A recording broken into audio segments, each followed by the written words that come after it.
I think if the future isn't vegan, then is there a future? No, it's definitely that's something to think about, guys. Because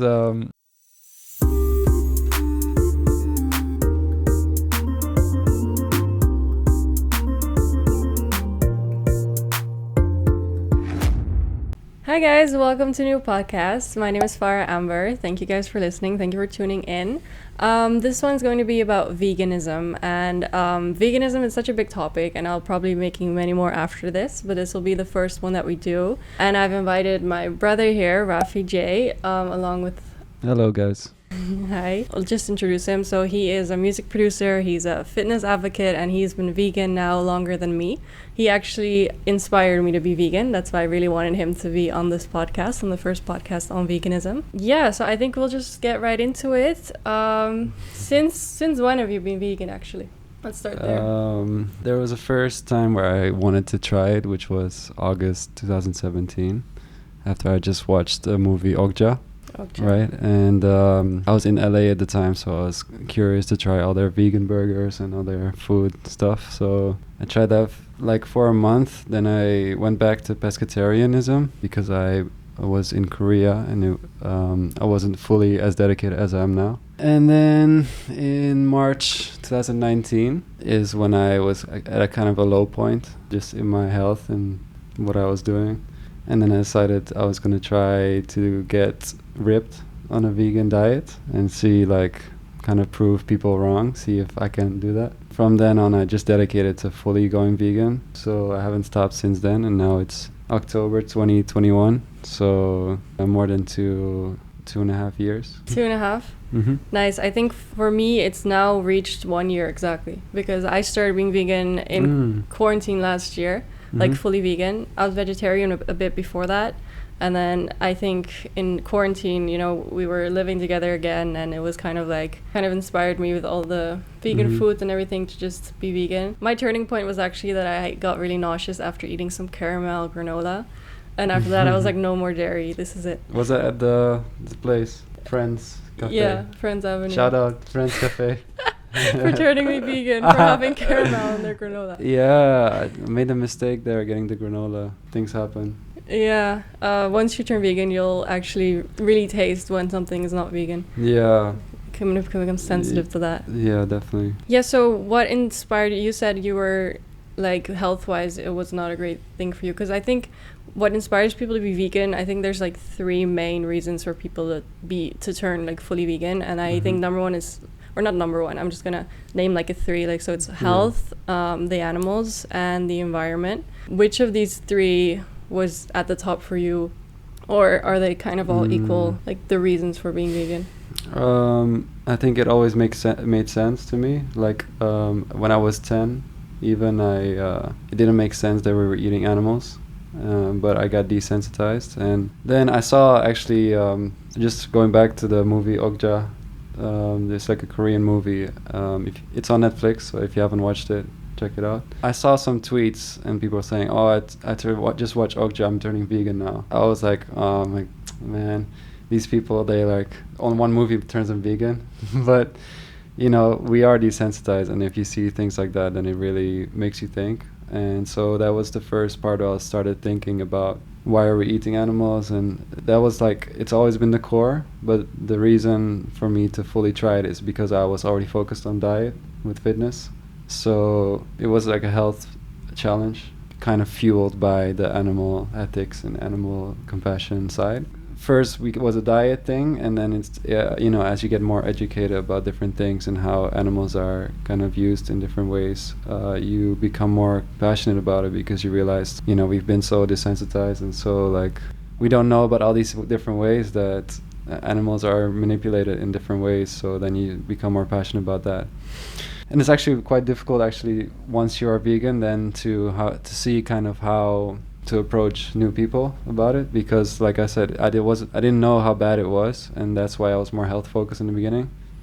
And then you start realizing how bad it is, and most people who don't know how bad it is yet, it's hard to tell them about that, so you have to kind of approach them in a way that maybe sounds a bit more selfish, where it's more about your health. But in the end, you realize how much you're helping animals, and also it has the environmental benefits. I think that's just a really cool extra, and also very important for many people. The fact that animal agriculture is such a pollution and factor in polluting the world. So you have all three sides, you know, you have the health, the animals, and the environment. So at that point, you just have so many angles of reasoning to stay on it. So then it becomes really easy not to kind of participate in the regular diet. I 100% agree. I kind of had the same answer, that the first one was for health, that I, my body just can't really handle dairy well. And then I think the first one's health. And then once you learn more and more about the animal abuse, it's just, you can't really go back, kind of. Yeah, like when you're talking about sticking to a vegan diet, is it because, like, what benefits have you seen in yourself now eating a plant-based diet that makes you think, I'm sticking to this diet now, I'm not going to go and...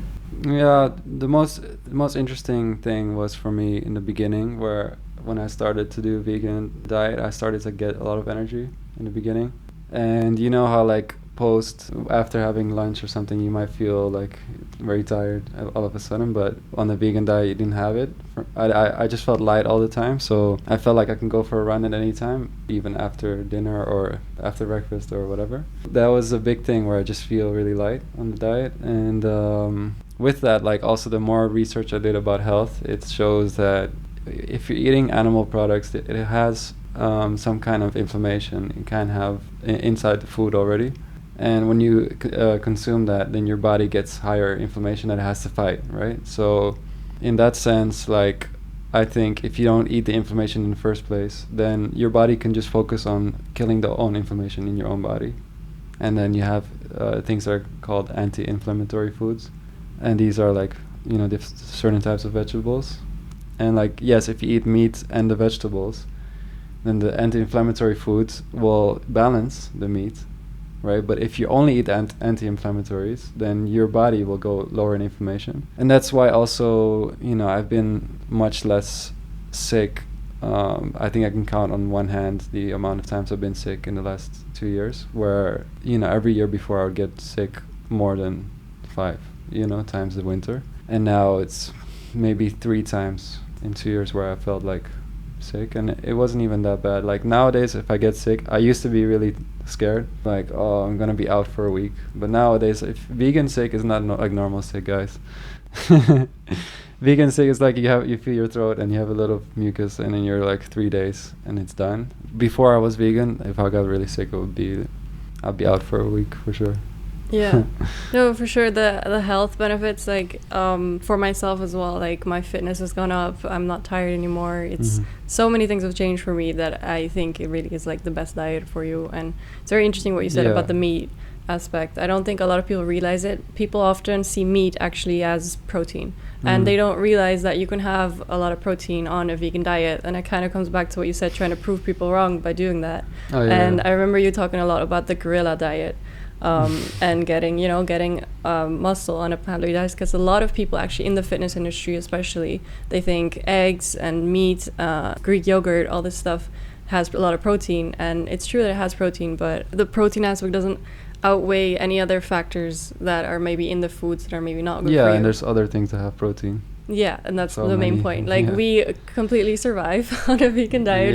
And we gain muscle. Yeah. Yeah, I've definitely made progress, a lot of progress in the gym, and it made it easier. Like, if you feel lighter, you're gonna be able to do harder workouts, and you're gonna improve your fitness. Yeah. So, yeah, most people don't, you know, like, yes, meat, and even this meat in your body, it's mostly protein. Like, even if you took human meat, which we don't do, it has, like, it's made of protein, yes, but, you know, you have beans that are like half protein, half carbs, and these things, and people, like, because it's not only protein, they don't put it in this category. But I think you should, because we need to all eat a, you know, balanced diet of many different inputs. What about the gorilla diet? Can you explain that?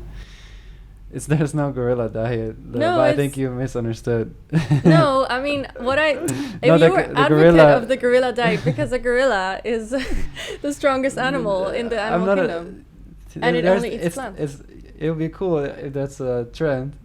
It is. You made it a thing. That's not keto diet, gorilla diet. No, that's not what I mean.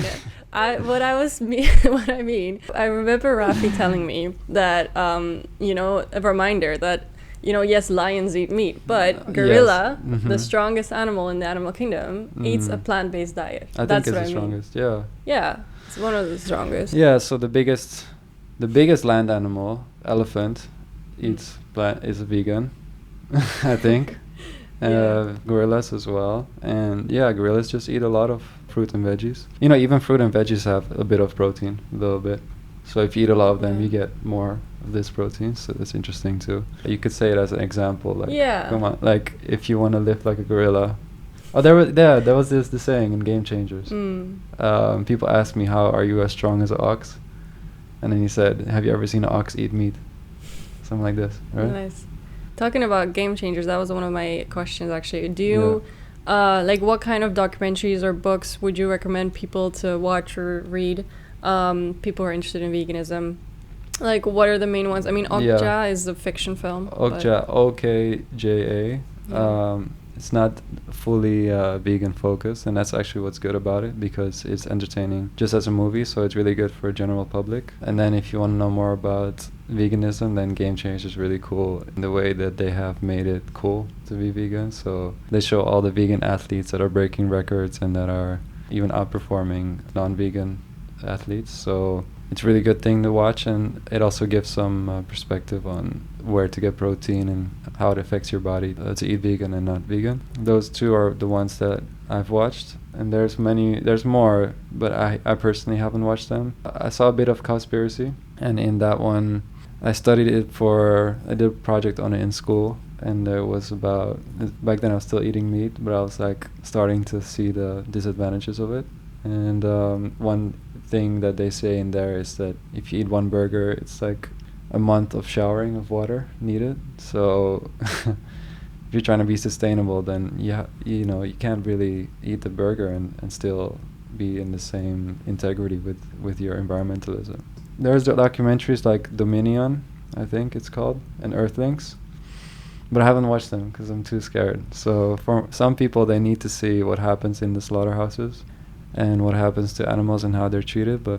And if you are interested in that, then Earthlings I heard is really good, but I cannot make it past 2 minutes. Yeah, it's intense. So a lot of people turn vegan from that, because then they realize the abuse that goes on.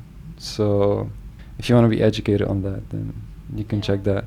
For sure, because a lot of people may be not aware of what actually goes into making the products. Like, people don't realize that by buying eggs, they're supporting the continuous killing of little chicks, little male chicks. Yeah, they don't know that happens. Yeah, these are like the hidden things that vegetarians like. Yeah, you're good already with not eating the meat, but if you continue with eggs and dairy, you're still contributing to both animal suffering and animal deaths, direct and indirect ways. So it's really sad. It's a hard reality check, but for sure, like, do you want to talk about that? Yeah, I mean, I don't think a lot of people are aware of it as much as also the health impact. People have this idea that eggs and dairy is very healthy for you, when actually it's completely the opposite. There are reasons people are lactose intolerant, and we're not a species that is supposed to drink cow's milk and stuff like this. In Asia, I think it's 99% of people that are lactose intolerant, and then also in African American communities, I think it's higher. Like, mostly actually, I think Caucasian races can take dairy. Yeah, I googled that as well. Some groups are arguing that it's actually racist to recommend milk, because all the other groups that are not white don't handle it well. That's interesting. So that's another argument. Like, you need to look at like what is good for your body in the first place if you want to. And it's hard, I know, because everything has milk. Yeah, that's the hard part about from turning vegan from vegetarian, is that you'll have to check every box in the supermarket to see if it has milk products inside in the ingredients list. So that was for me when adapting to a vegan diet, like a fully vegan diet. It was leaving out some cookies, or for example, Nutella has milk in it. Yeah, but then you find alternatives. That was going to be one of my questions, like, how do people be on a vegan diet? And I would say find substitutes for everything. There is, actually, nowadays. I mean, we love the vegan Magnum. Shout out to Magnum for making it taste exactly like the Magnum before. Yeah, stuff like this. Vegan butter, you put vegan butter in a cake, it'll be vegan. Yeah. stuff like this. Yeah. It's very simple. Vegan just cheese is getting substitute. better. Yeah. Yeah, if you don't have it on the store, then you can check online. We don't have vegan M&Ms in the store, but they are online, so they're a bit more pricey. But but sometimes it's worth. and if you don't have to buy all the alternatives. You know, if you're trying to be on a budget. Yeah, people have the misconception that you can't be vegan on a budget.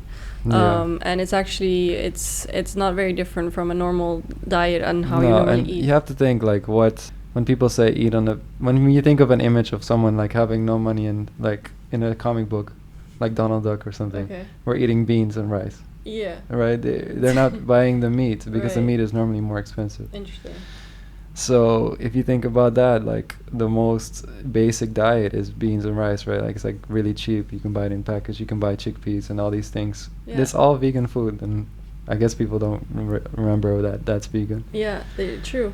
And like even now, a lot of the Lebanese food as well. If you think falafel and hummus, you're just having a vegan meal if you're eating that tahini sauce as well. So. Yeah. No, that's true. It's really not. People may have built up the name of vegan to be something completely, but it's actually just eating whole foods, plant-based. Well, it's not. We're not the most healthy vegans as well. Yeah, but there's a lot of memes on that. That people yeah, think because we all, you can have Oreos are vegan. Biscoff is naturally vegan. Yes, there's so many things that are naturally vegan. So then you can even be vegan and not healthy. Ben and Jerry's has a vegan now. Shout out to Ben and Jerry's for making vegan ice cream. If you're eating ice cream already, why not the vegan one? It's probably still like a bit unhealthy, but more healthy in general. So I still feel healthy, even eating the vegan junk food. Yeah. And it still feels lighter. Balance, yeah. I don't really feel heavy even from vegan junk. I don't know if you do. No, true, actually. Oh yeah, that was funny. Yeah, my friend, shout out Myron. He wanted to do vegetarian, like he did a cheat day, and he would always feel completely knocked out after eating a dairy pizza.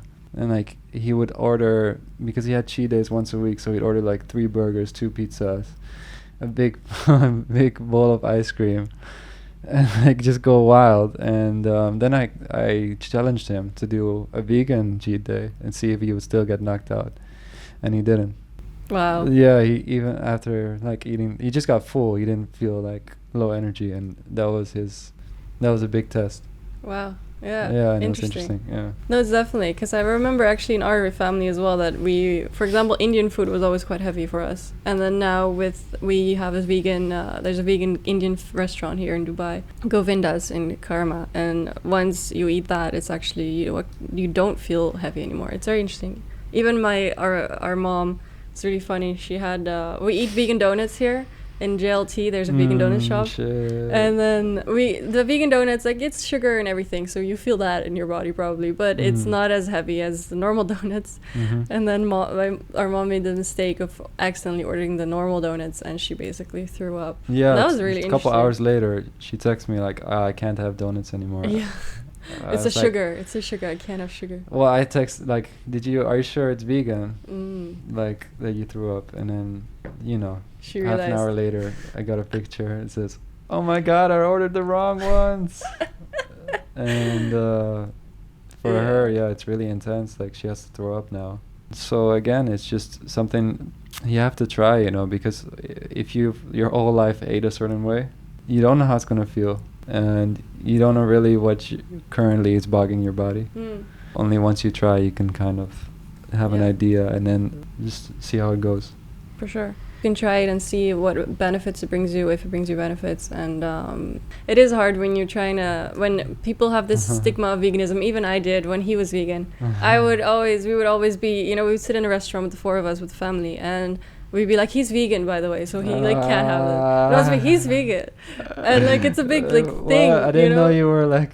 No, it was always kind of like, the guys can you make sure that that doesn't have milk because he's vegan, like that. Yeah. 3 people. 3 people. And it's like, yeah. Exactly. So actually, once I turned vegan, after like you have this mind switch, and then it just becomes, it makes sense. People turned vegan at their own time. Like you said as well, that you were desensitized. I think a lot of society still is, and that's why they see veganism maybe as something extreme. Yeah. While in reality, you know, once you start taking your health more seriously and everything, you kind of realize, oh, they weren't that. Like it's built up in society as being something crazy, when actually once you realize. And that's why I think people always, you know, take their own time with turning vegan, because one, they have to make that mind switch themselves. They have to make that realization themselves. I don't think anyone can be forced to be vegan. I don't think anyone really can be you know forced. why? It's because it's a lifestyle change. So you have to think about it. For, you know, a lot of people, it's, first of all, you're gonna be, if you're doing something different, then most people are gonna talk, right? They're gonna say things about you because you're different. Like maybe you're putting yourself out there on a podcast, on YouTube. The people always have comments about the people that are doing something different than the norm, right? That's the first thing. But secondly, most people, like, they have a very difficult time, like, even starting workouts or like things. Lifestyle changes is hard in general, right? So starting a workout program or managing your diet, it's a big step that you have to take. And if you have to monitor your diet, if you haven't done that before, I think you need to have a certain level of motivation to start that and to look at that and have, you know, consciously try to change something. Is in anything, waking up earlier, changing your diet, or doing certain things. It's all gonna need a certain level of energy, motivation, and a kind of desire to stick to it. And it's difficult to change your life, right? So that's why I think you were saying for everyone it's different time. Yeah, but in the end, small steps, right? Like, I'm really happy and proud if people just take small steps to, you know, avoid animal products, like for their health and especially also for the animals. In the end, it just seems weird to me now that other bodies and animal bodies we are consuming into our own animal body. You know what I mean? We're all like living creatures. And then people say plants are living, and I kind of agree. But, you know, a fruit, if you have a tree, you take the fruit only, right? And the tree stays. This is kind of like... Interesting. Yeah, it's not... You're not killing the tree for its meat. That's a very interesting concept. Yeah. And this kind of sustainable approach, I think, is more natural. And I think even our teeth as well. If we were really like a lion, we would have these huge, like, cat mouths. And it would be quite scary, like vampires. You know, like... but we have more like a giraffe mouth, you know, that just chews on leaves all the time. So we have these like more squarey teeth. So I think that's also part of kind of like a reason why we probably, like, I think we can digest everything. Kind of shows, you know, people do live, but I think it's most easy to digest fibers, like plant foods. You know? That comes back to like when people think that we were born to eat meat because we, as our ancestors, ate meat. But actually, people need to go even before that. We were only eating plants. Yeah, well, if you watch Game Changers, you know, you can see that there's a bias in terms of what our ancestors ate, because the bones of the meat would preserve, right? But actually, just like a peel of an orange, this wouldn't preserve thousands of years. So if they find old people and they find small chicken bones, of course they're gonna think, oh, we just ate meat. But it's a bias because we didn't get to see the peels of the oranges and everything that was being eaten as well, because it also disintegrated. Yeah. And I mean, that kind of shows as well, like, wow, the bones really stay so long in the system, if you think about it. Yeah. Crazy. To add to it, the giraffe it has more of a mouth like us, I think, where it's more square teeth. And it's more for, you know, grinding the plant leaves and all things like this. Also, the predators and like cats, they have more like black and white scheme of vision, and we have more color vision, and it helped us actually determine which were the ripe fruits, the most ripe. So interesting. Like a cat doesn't have to know which tomato is more red, right? Maybe they can see red, I don't know, but I think we have better color vision, so we can better determine which fruits were good. And we evolved this so that we can check that. So another interesting fact. That's very interesting. I didn't know about that. Cool. I just wanted to have one more little like conversation about the animal aspect of it, because a lot of people, like, we don't realize what goes into making a burger. Like, we're not really conscious of it because society has desensitized it, and once we educate ourselves, it's actually so crazy, the slaughter that goes into making that burger. Yeah. It's really intense. And maybe if people follow more like Instagram pages, like Plant-Based News is a really good one, you kind of get really shocking images sometimes. It's really sad, a lot of it. And this kind of comes back to the question, like, if you really want this burger, are you willing to kill for it? Interesting. You know, you want to get the cow and you know, take its head off. Yeah. Usually like, it doesn't most work. people wouldn't do that, and they just pay the $5 because it's already killed, it's already packaged, and they don't think about what happens in the crying, the animal cries when it's. I don't want to go too deep into it, but it's really sad if you think about it. And then to add to that, if you do vegetarian, then the problem is that eggs and the egg factories, you have when male chicks are born, they're not useful to the farms, so they are immediately killed basically. And if you imagine a chick, which is really cute, and then it's just being thrown in, sometimes into a blender, sometimes into a gas chamber. Yeah, it's horrible. And they kill these like little lives because they're not useful to the egg industry because they can't lay eggs. So the males are killed in that sense. And with the cow industry, the milk industry, the thing is, cows are like the human animal as well. Like, they only produce milk after pregnancy, so the cow has to have a calf being born, and then the calf's being taken away because now she has the most milk, and the calf is being fed some other superficial produced type of milk, and the real milk from the mother cow goes to the factory to be produced. And also, even with chicken, like, sorry to ruin eggs, but you know, a chicken egg is a chicken, period, basically. And normal chickens actually used to have just 12 periods a year, just like a human woman. The problem is they were bred so that they became lay hens, I think it's called, where they lay eggs, you know, a couple times a week or something like this. But it's really bad for their body because they're not used to having periods all the time, and it maybe it even hurts for them, I don't know. But it's not natural, and that you can see, like, you know, the female cow and the female chicken, they're being used for their products. And this actually goes into even feminism, where if you're feminism but you eat these products, you're not standing up for the female animals, in a sense. But yeah, it's very deep. It comes back to the mass producing of it, you know, nowadays. And we're using animals in mass production and for our own consumption. Factory farming. Yeah, you can look more into it. Yeah. It's also a big topic. Mm-hmm. Coming back to the burger choice, then I feel like if KFC already has a vegan chicken, I mean, McDonald's not everywhere yet, but some very lucky locations. Yeah. So I feel like if more and more people, if they go to KFC and they have the option, you have the option for a mock chicken, which tastes exact same as the normal chicken, and that one actually gets bought more.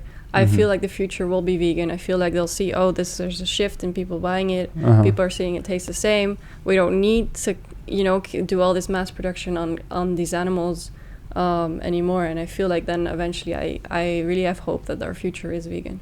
Do you think the future is vegan? That comes to a question of like, are you optimistic about people in general, right, in the earth? And like, after the pandemic, are we going to change our pollution? Are we going to... I think in general, like, it's a very complicated question because to change 7 billion people, like, it's a hard task, and they're only gonna increase, right? And people have different perspectives. People come different, and in general, the whole world is like a complex system. You can't really predict how things are gonna happen because people interact in ways you can't predict. But of course, I'm hopeful that I think actually it's necessary. I think. If the future isn't vegan, then is there a future?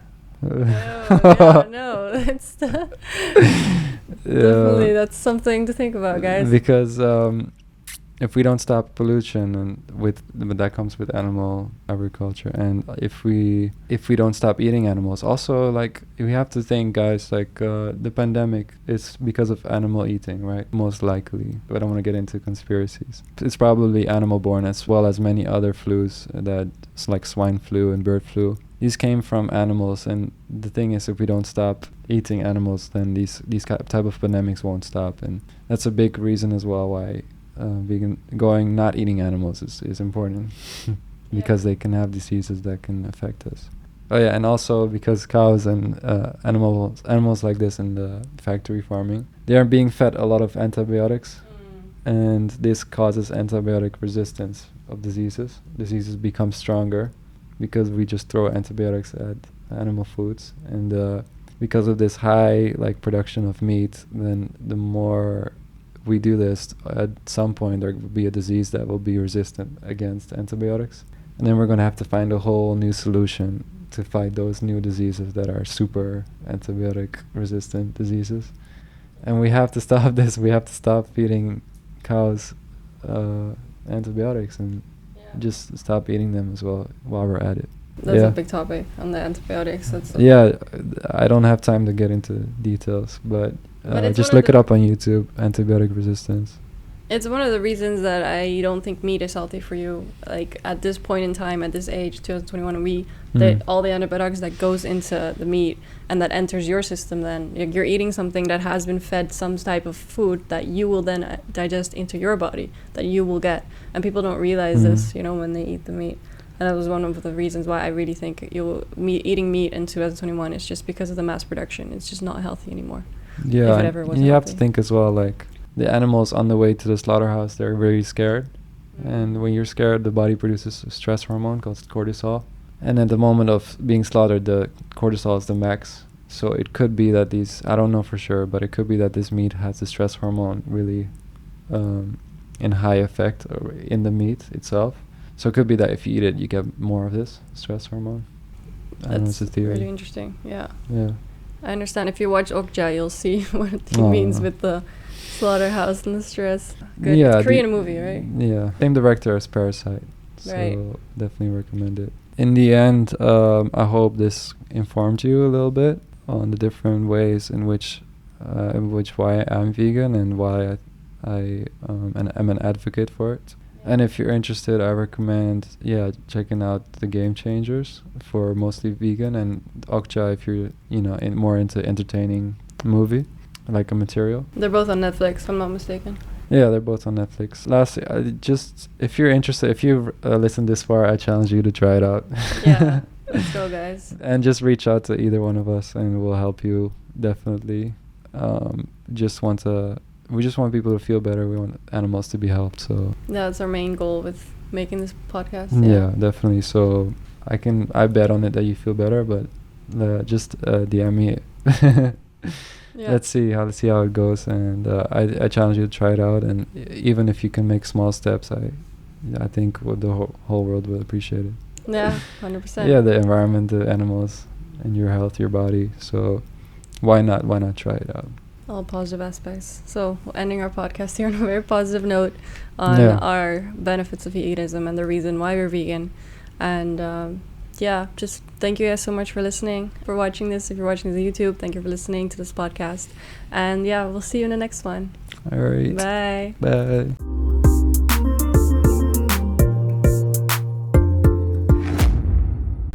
Hey, good one.